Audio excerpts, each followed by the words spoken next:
Hello student, कैसे हैं आप सभी। स्वागत है आप सभी का मेरे चैनल कॉमर्स हंट पर। तो स्टूडेंट, आज के लेक्चर में हम डिस्कस करने वाले हैं एक न्यू टॉपिक जिसका नाम है सिलेक्शन।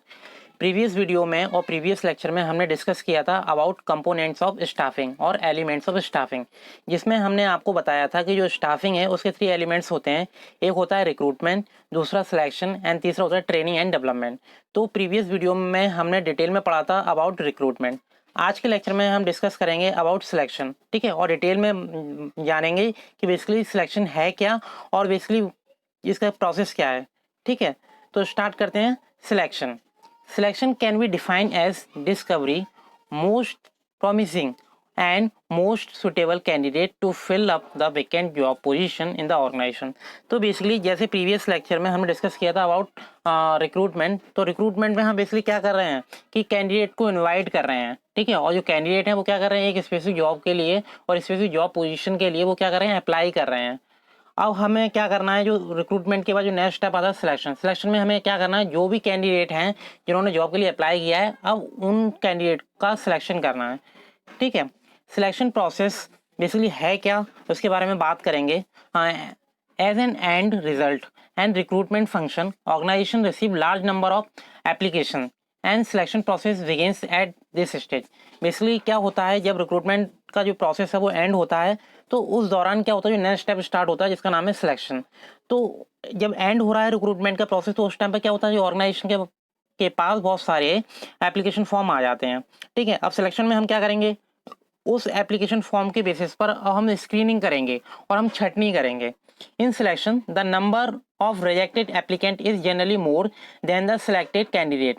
ठीक है, सिलेक्शन में क्या होता है, जो नंबर ऑफ रिजेक्टेड कैंडिडेट हैं, ठीक है, और जो एप्लीकेंट्स हैं वो ज़्यादा होते हैं as compare to selected. Just example, किसी भी ऑर्गेनाइजेशन में 50 कैंडिडेट्स की वैकेंसी खाली है, ठीक है, या उन्होंने जो जॉब के लिए ऑफर किया है 50 कैंडिडेट के लिए, और उस जॉब के लिए अबाउट 500 कैंडिडेट ने अप्लाई किया है, तो 500 में से सिलेक्शन करना है बेस्ट 50 का। तो जो बेस्ट 50 का हम सिलेक्शन करेंगे तो क्या हुआ, कुछ तो रिजेक्ट करने पड़ेंगे, तो ज़्यादा से ज़्यादा रिजेक्ट करेंगे तभी हमें क्या मिलेगा, जो टॉप 50 हैं वो मिल पाएंगे। क्लियर। और इसमें क्या होता है, इसीलिए हम बोलते हैं जो सिलेक्शन है वो एक नेगेटिव प्रोसेस है। ठीक है, समटाइम एक स्टेटमेंट में पूछ लिया जाता है why selection is a negative process. तो नेगेटिव प्रोसेस इसीलिए है क्योंकि यहाँ रिजेक्शन के चांसेस ज़्यादा हैं और जो सिलेक्शन के चांसेस हैं वो कम है। ठीक है, और जब रिजेक्शन हुआ तो कहीं ना कहीं जो एस्पिरेंट हैं या जो एम्प्लॉयमेंट के लिए अप्लाई कर रहे हैं वो मतलब क्या होते हैं, डिसअपॉइंट हो जाते हैं। Clear. In selection process various steps are perform which are given below. अब जो सिलेक्शन प्रोसेस है उसमें बहुत सारे स्टेप्स फॉलो करने पड़ते हैं, एक सिस्टमेटिक प्रोसेस है। ठीक है, और वो क्या है उसके बारे में वन बाय वन डिस्कस करते हैं। सबसे पहले जो फर्स्ट स्टेप है उसका नेम है प्रिलिमिनरी स्क्रीनिंग। इसमें क्या करते हैं, जो भी एप्लीकेंट के हमें एप्लीकेशन आए हैं, ठीक है, थ्रू रिक्रूटमेंट प्रोसेस, उसके बाद हम क्या करेंगे, सिलेक्शन प्रोसेस में फर्स्ट स्टेप इंप्लीमेंट करेंगे जिसका नाम है प्रिलिमिनरी स्क्रीनिंग। इसमें क्या करेंगे, जो भी कैंडिडेट ने अप्लाई किया है उनकी स्क्रीनिंग करेंगे। ठीक है, अब वो स्क्रीनिंग किस बेसिस पे करेंगे, सबसे पहले एलिमिनेट करेंगे ऐसे कैंडिडेट जो अनक्वालिफाइड हैं। सपोज किसी वैकेंसी के लिए ग्रेजुएशन मतलब मांगा है, ठीक है, पर उसमें अप्लाई भी कर रहे हैं जो 12th पास आउट है, 10th पास आउट है, वो भी अप्लाई कर रहे हैं, तो कहीं ना कहीं इनका एलिमिनेशन तो इसी स्टेज पर हो जाएगा, क्योंकि जो ऑर्गेनाइजेशन को ग्रेजुएट कैंडिडेट चाहिए, ना कि 10th और 12th पास आउट। क्लियर। और दूसरा मिस फिट कैंडिडेट्स, और ऐसे कैंडिडेट जो उस जॉब के लिए सुटेबल ही नहीं है, तो उन कैंडिडेट का भी यहाँ पर हमें क्या करना पड़ेगा, एलिमिनेशन करना पड़ेगा। और किस बेसिस पर, जो भी इंफॉर्मेशन उन्होंने प्रोवाइड की एप्लीकेशन फॉर्म में उसके बेसिस पर। तो फर्स्ट स्टेप में हमें क्या करना पड़ेगा, स्क्रीनिंग करना पड़ेगा, दूसरा एलिमिनेशन करना पड़ेगा ऐसे कैंडिडेट का जो अनक्वालिफाइड हैं, और दूसरा अनफिट हैं एक स्पेसिफिक जॉब के लिए। सेकेंड स्टेप होता है सिलेक्शन टेस्ट। अब इसमें कुछ स्पेसिफिक टाइप ऑफ टेस्ट को क्या करना पड़ेगा, अप्लाई करना पड़ेगा, वो क्या क्या है उसके बारे में बात करते हैं। The organization prefer to conduct a written test to find out the practical knowledge of the candidate. तो ऑर्गेनाइजेशन बेसिकली क्या करती है, एक रिटन टेस्ट इंप्लीमेंट करती है, और वो इंप्लीमेंट क्यों करती है कि उसका एक अल्टीमेट ऑब्जेक्टिव होता है कि जो भी कैंडिडेट है उनकी प्रैक्टिकल नॉलेज क्या है, ठीक है, उसे आइडेंटिफाई करने के लिए। इसके बाद क्या होता है, the type of test to be conducted depend on requirement of organization, और जो टेस्ट है वो डिपेंड करता है कि ऑर्गेनाइजेशन की रिक्वायरमेंट क्या है। ठीक है। Some time organization written test कराती है, सम टाइम नहीं कराती है, सम टाइम वो इंटरव्यू ही कराती है, ठीक है। तो डिपेंड करता है organization to organization. The companies can go for their own tailor made test. जो कंपनीज हैं वो अपने सेल्फ टेस्ट प्रिपेयर करती हैं, ठीक है, जिसे हम बोलते हैं tailor made test. The common types of test conducted by the organization are. अब हर ऑर्गेनाइजेशन या कुछ स्पेसिफिक टाइप्स ऑफ ऑर्गेनाइजेशन क्या करती हैं, इन सारे टेस्टों में से कुछ टेस्टों को अप्लाई करते हैं, और कुछ ऑर्गेनाइजेशन है जो सभी टेस्ट को परफॉर्म करते हैं। तो फर्स्ट टेस्ट है इंटेलिजेंस टेस्ट।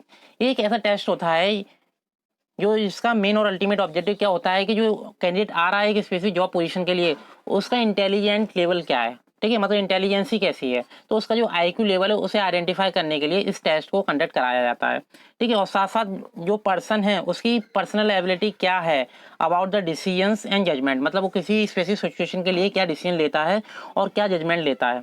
क्लियर। तो बेसिकली जो इंटेलिजेंस टेस्ट है वो एक साइकोलॉजिकल टेस्ट है, ठीक है, जो मेजर करता है लेवल ऑफ इंटेलिजेंस को और लेवल ऑफ इंटेलिजेंस क्वेश्चन को, जिसे हम शॉर्ट में बोलते हैं आईक्यू। तो सेकंड टेस्ट होता है aptitude test. Aptitude test, this test is conducted to find out the potential of learning new job in the candidate. तो बेसिकली जो एप्टीट्यूड टेस्ट होते हैं मोस्टली मैथमेटिकल टेस्ट होते हैं, ठीक है, इसमें क्या आइडेंटिफाई किया जाता है, जो कैंडिडेट हैं उनकी पोटेंशियल को आइडेंटिफाई किया जाता है about a learning new job, जो नई जॉब करने जा रहे हैं उसके रेफरेंस में। और साथ ही साथ ये आइडेंटिफाई किया जाता है कि वो किसी प्रॉब्लम को कितनी जल्दी सॉल्व कर लेते हैं, क्विकली कितनी जल्दी से सॉल्व कर लेते हैं, और through their new skills and new method, और वो अपने नॉलेज के अकॉर्डिंग, अपने स्किल्स के अकॉर्डिंग किस तरीके से उसे सॉल्व कर पाते हैं। This test help to know how the candidate will be perform in future. और मतलब ये टेस्ट बताता है कि जो कैंडिडेट है वो फ्यूचर में किस तरीके से परफॉर्म करेगा, ठीक है। तो एक तरीके से वो रोड मैप प्रोवाइड कर देता है, या एक तरह से मैप प्रोवाइड कर देता है about a candidate aptitude test. Third test होता है personality test. As a name suggest personality. इसमें क्या किया जाता है, जो पर्सन है उसकी पर्सनैलिटी को आइडेंटिफाई किया जाता है, और जो पर्सनैलिटी है वो बेसिकली क्या है, एक साइकोलॉजिकल एलिमेंट है। और पर्सनैलिटी अपने आप में एक लिमिटेड नहीं है, ये डिफरेंट कॉन्सेप्ट से मिलकर बना है, जिसमें हम कुछ डिफरेंट एस्पेक्ट को मेजर करते हैं। जैसे personality test is conducted to find out the human behaviour of the organization. पहला ऑब्जेक्टिव क्या है कि जो कैंडिडेट आ रहा है उसका पर्सनल बिहेवियर या उसका अदर के लिए क्या बिहेवियर है उसे आइडेंटिफाई करना, क्योंकि ऑर्गेनाइजेशन में काम करना है, उसे मिलजुल कर काम करना है, तो उसका जो बिहेवियर है वो किस तरीके से है, ठीक है।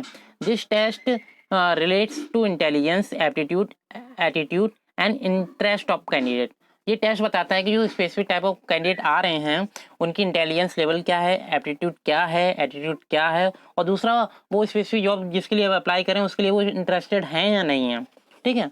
The psychological test help to find out the approach of candidate, whether candidate having positive और नेगेटिव अप्रोच। और दूसरा जो पर्सनैलिटी टेस्ट है, जैसा हमने बताया कि वो एक साइकोलॉजिकल टेस्ट है, वो ये बताता है कि जो कैंडिडेट है जो जॉब के लिए अप्लाई कर रहा है, ठीक है, उसका पर्सनल अप्रोच क्या है, पॉजिटिव है या नेगेटिव है। क्लियर। और दूसरा जो भी ऑर्गेनाइजेशन में वर्क किए जाएंगे या कर रहे हैं उसके लिए उसका पर्सनल इनिशिएटिव क्या है, क्या वो अपना 100% दे रहा है उस स्पेसिफिक जॉब के लिए या दे पाएगा, ये आइडेंटिफाई किया जाता है। The motivation level of candidate is also tested through psychological test, क्योंकि आपको पता है मोटिवेशन एक स्पेसिफिक टेस्ट है, टेस्ट कह सकते हैं, और दूसरा मोटिवेशन भी एक साइकोलॉजिकल एस्पेक्ट है। जब तक जो मतलब जो कैंडिडेट है वो एक स्पेसिफिक टाइप्स ऑफ जॉब के लिए मोटिवेट नहीं होगा, ठीक है, या उसका इंटरनल मोटिवेशन नहीं होगा, तो वो कहीं ना कहीं बेटर परफॉर्म नहीं कर पाएगा। तो इस लेवल को भी चेक किया जाता है। इसके बाद आता है ट्रेड टेस्ट। ट्रेड टेस्ट, अब ये टेस्ट सबसे ज़्यादा इंपॉर्टेंट है, ठीक है। This test is conducted to check the existing skills of an individual. जो इंडिविजुअल आ रहा है, जो कैंडिडेट आ रहा है स्पेसिफिक जॉब के लिए, उसमें क्या किया जाता है, ये चेक किया जाता है कि उसकी जो एग्जिस्टिंग स्किल्स हैं, ओल्ड स्किल्स हैं, वो क्या हैं।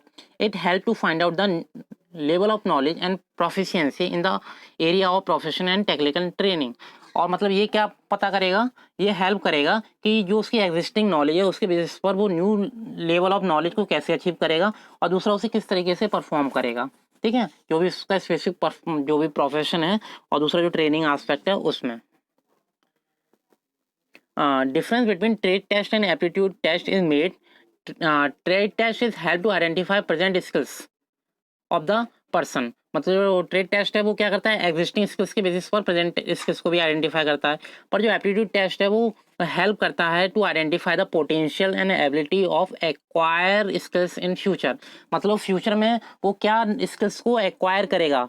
तो एप्टीट्यूड टेस्ट है वो फ्यूचर की बात करता है, और जो जो ट्रेड टेस्ट है वो पास्ट एंड प्रेजेंट की बात करता है। क्लियर? अब ये डिफरेंस क्लियर हो गया होगा आपको।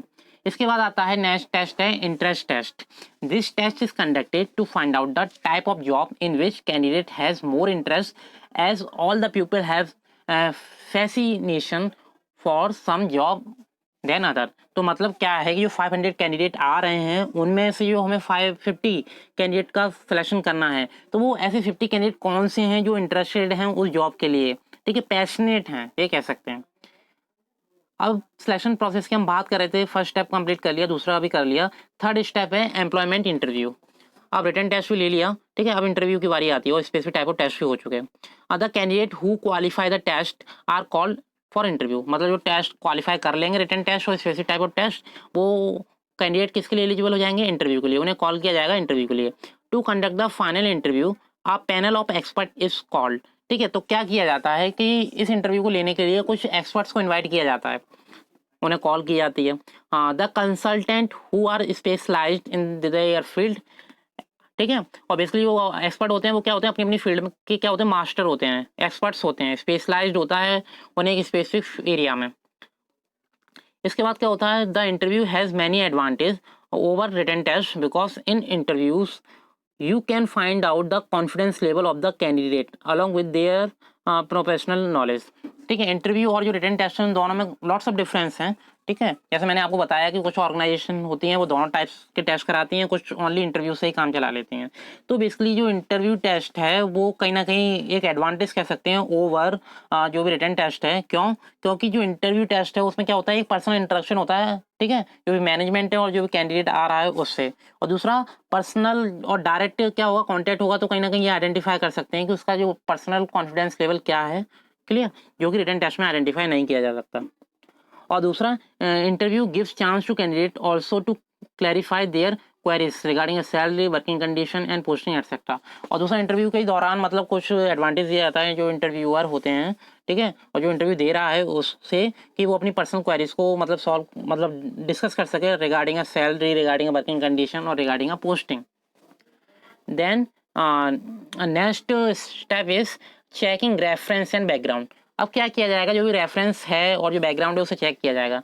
इन the application form the candidate is asked to give the name of 2 references. मतलब वो 2 पोस्ट के लिए भी अप्लाई कर सकता है, ठीक है, और स्पेसिफिक टाइप्स ऑफ रेफरेंस भी दे सकता है। If the candidate qualify the interview then the organization prefer to check their reference about the personal character of candidate. और इसमें उसका पर्सनल कैरेक्टर को आइडेंटिफाई किया जाएगा कि उसका पर्सनल कैरेक्टर क्या है। The organization can cross check the information given by the candidate with the references.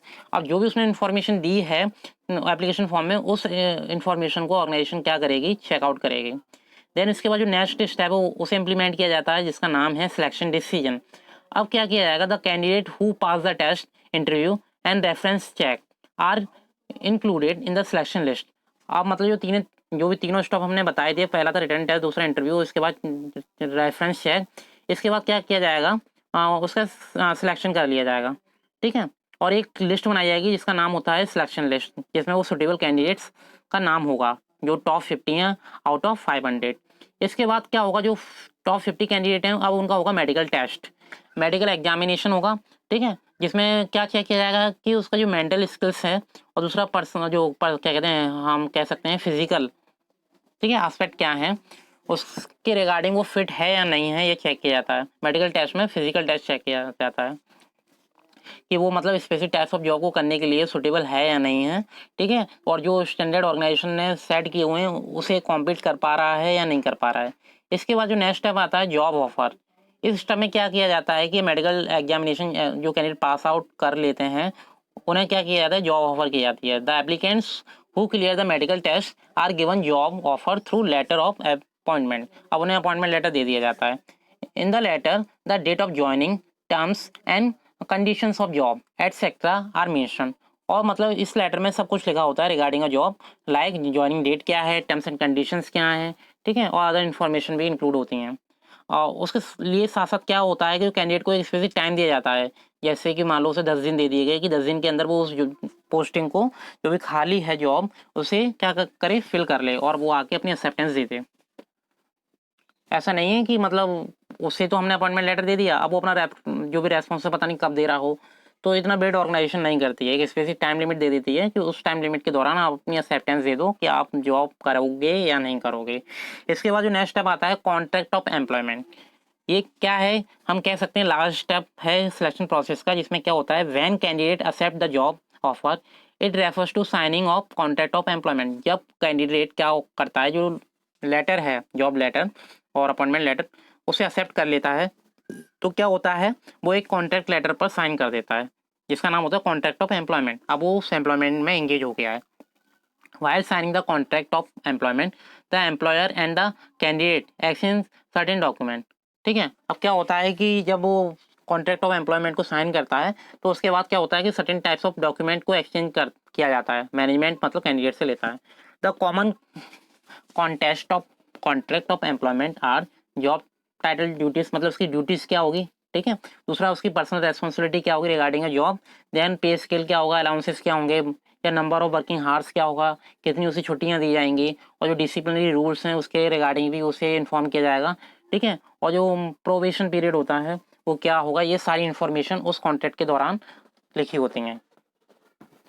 अब क्या होता है स्टूडेंट, जैसे हमने डिस्कस किया कि सिलेक्शन प्रोसेस, जिसमें कि आपने वेरियस टाइप्स ऑफ स्टेप देख लिए। इसमें पहला स्टेप था प्रिलिमिनरी स्कैनिंग था, देन सिलेक्शन टेस्ट लिया, उसके बाद इंटरव्यू लिया, ठीक है। इसके बाद क्या हुआ, जो भी रेफरेंस उसने दिया उसे चेकआउट किया, देन सिलेक्शन कर लिया, उसके बाद मेडिकल जो एग्जामिनेशन कंडक्ट कराना था वो कराया, इसके बाद उसे जॉब ऑफर कर दिया और लास्ट में एक कॉन्ट्रैक्ट पर साइन करा लिया, ठीक है। तो इसे बोलते हैं हम सिलेक्शन प्रोसेस।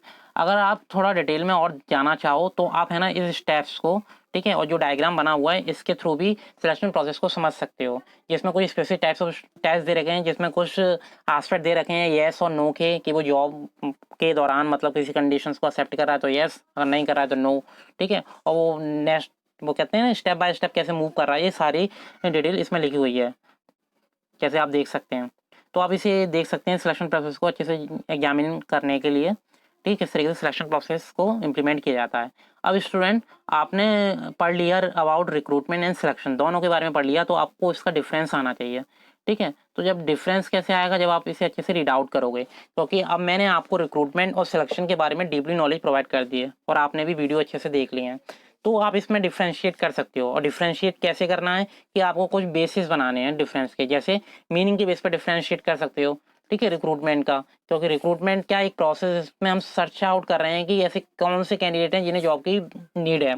और सिलेक्शन में क्या कर रहे हैं कि जो कैंडिडेट जॉब के लिए अप्लाई कर रहे हैं उनमें से कोई बेस्ट का सिलेक्शन हम कर रहे हैं। स्टेज के बेसिस पे अगर हम बात करें तो रिक्रूटमेंट प्रोसेस में क्या होता है, जो ये क्या एक स्टाफिंग फंक्शन है, और ठीक है।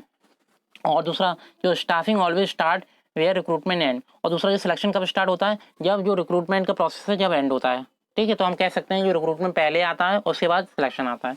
नेचर की बेसिस पे बात करें तो पॉजिटिव प्रोसेस है, ठीक है, सिलेक्शन, सॉरी रिक्रूटमेंट, तो रिक्रूटमेंट को हम पॉजिटिव प्रोसेस बोलते हैं और जो सिलेक्शन है उसे हम नेगेटिव प्रोसेस बोलते हैं। क्योंकि पॉजिटिव प्रोसेस क्यों बोलते हैं, क्योंकि हम मोस्ट ऑफ कैंडिडेट को हम क्या कर रहे हैं, एंगेज कर रहे हैं, सभी के लिए हमने ऑफर कर दी जॉब कि आप है ना एप्लीकेशन फॉर्म को फिल कीजिए, तो 500 के 500 कैंडिडेट उस जॉब को फिल कर रहे हैं, पर उस 500 में से टॉप 50 को सिलेक्शन करना है, तो वो कहीं ना कहीं सिलेक्शन के अंदर आएगा, तो यहाँ रिजेक्शन करना पड़ेगा ज़्यादा से ज़्यादा का, ठीक है। तो इससे क्या होगा, जो नेगेटिव आस्पेक्ट है वो इनकर्ड होगा, इसलिए हम बोलते हैं नेगेटिव प्रोसेस। और नेक्स्ट अगर हम बेस देखें कॉन्ट्रैक्ट ऑफ सर्विस, तो there is no contractual relation created, क्योंकि रिक्रूटमेंट में आपको पता है कि आप फाइनल उसे जॉब ही नहीं दे रहे हो, जस्ट आपको एक स्टेप फॉलो करना है, तो इसमें किसी भी तरीके का कॉन्ट्रैक्ट नहीं होता। पर सिलेक्शन में क्या है, आपको स्पेसिफिक टाइप्स ऑफ स्टेप को फॉलो करना पड़ेगा, और लास्ट में एक जो स्टेप बताया था कॉन्ट्रैक्ट ऑफ एम्प्लॉयमेंट, उसे साइन आउट करने के बाद कहीं ना कहीं आप कॉन्ट्रैक्ट ऑफ सर्विस को अप्लाई कर देते हो। तो इस तरीके से रिक्रूटमेंट डिफर है सिलेक्शन से। क्लियर हो गया। तो स्टूडेंट, आज के इस वीडियो में हमने डिस्कस कर लिया about selection and their process और different types of test in case of selection. अब आप थोड़ा शॉर्ट में और देखना चाहो और आप मतलब कह सकते हैं कीवर्ड्स को आइडेंटिफाई करना चाहो, तो सिलेक्शन को इन 3 कीवर्ड्स के थ्रू आप डिफाइन कर सकते हो। जैसे चूसिंग द प्रोस्पेक्टिव कैंडिडेट, मतलब क्या कर रहे हो आप, प्रोस्पेक्टिव कैंडिडेट मतलब ऐसे कैंडिडेट जो फ्यूचर में और फ्यूचर जॉब के लिए आपके लिए बेनिफिशियल हो सकते हैं, तो आप प्रेजेंट उनका सिलेक्शन कर रहे हो। दूसरा क्या कर रहे हो, आप एक स्पेसिफिक टाइप्स ऑफ कैंडिडेट का एग्जामिन कर रहे हो according to their attitude and aptitude. और लास्ट में ये तो आपको पता ही है कि जो सिलेक्शन है वो एक नेगेटिव प्रोसेस है। क्यों है, क्योंकि ज़्यादा से ज़्यादा रिजेक्शन हो रहा है और जो सिलेक्शन है कम कैंडिडेट का हो रहा है। तो टेस्ट है उन्हें आप वन लाइन अगर देखना चाहो तो इस तरीके से देख सकते हो, इंटेलिजेंस टेस्ट है, एप्टीट्यूड टेस्ट है, पर्सनैलिटी टेस्ट है, ट्रेड टेस्ट है और इंटरेस्ट टेस्ट है। तो कहीं ना कहीं एक 1 मार्क्स का क्वेश्चन पूछ लिया जाता है कभी कभी, जो ट्रेड टेस्ट है और जो एप्टीट्यूड टेस्ट है क्या डिफरेंस है। तो ये टेस्ट का जो क्या डिफरेंस है वो मैंने आपको बता दिया। इसके बाद एक केस स्टडी आती है स्टूडेंट, जिसमें केस स्टडी दे रखी है आपको जस्ट कुछ नहीं करना है, जस्ट इसे सिंपल रीड आउट करना है, ठीक है। और लास्ट में एक लाइन लिखी है, explain 2 types of test that mister Murthy can use to meet his requirement. जो मिस्टर मूर्ति हैं वो अपनी रिक्वायरमेंट को मीट आउट करने के लिए कुछ टाइप्स के टेस्ट को अप्लाई करते हैं। वो कौन से टेस्ट हो सकते हैं अकॉर्डिंग टू यू। जैसे आंसर में लिखा है personality test and intelligence test, ये कैसे आया है आपको जस्ट रीड आउट करना है और समझना है। ऐसी केस सेकंड दे रखा है, इसमें आपको सॉल्यूशन नहीं दे रखा, तो यहाँ आपको थोड़ा अपना माइंड चलाना पड़ेगा और आपको क्या करना पड़ेगा, जो भी स्टेप्स हैं सिलेक्शन के उसे कहीं ना कहीं आइडेंटिफाई करने पड़ेंगे। लास्ट में लिखा है ना, identify and state the next 3 step for choosing the best candidate out of the candidate short listed. मतलब जो कैंडिडेट शॉर्ट लिस्टेड किए गए हैं उसमें से बेस्ट का सिलेक्शन करना है। तो आपको वो 3 स्टेप कौन से स्टेप होंगे वो पता होना चाहिए, ठीक है। तो स्टूडेंट आई होप ये टॉपिक आपको समझ में आया होगा। नेक्स्ट टॉपिक में हम डिस्कस करेंगे अबाउट ट्रेनिंग एंड डेवलपमेंट। तो स्टूडेंट आपको ये टॉपिक अच्छे से समझ में आया है, ठीक है। और तो क्या करना है, आपको जस्ट एक सिंपल प्रोसेस करना है कि लाइक करना है, सब्सक्राइब करना है और अपने जो भी फ्रेंड्स हैं, रिलेटिव्स हैं, उन सभी से इस वीडियो को शेयर करना है, जिससे ज़्यादा से ज़्यादा इस वीडियो का यूज़ वो भी कर सकें। तो आज के लिए इतना ही, थैंक यू।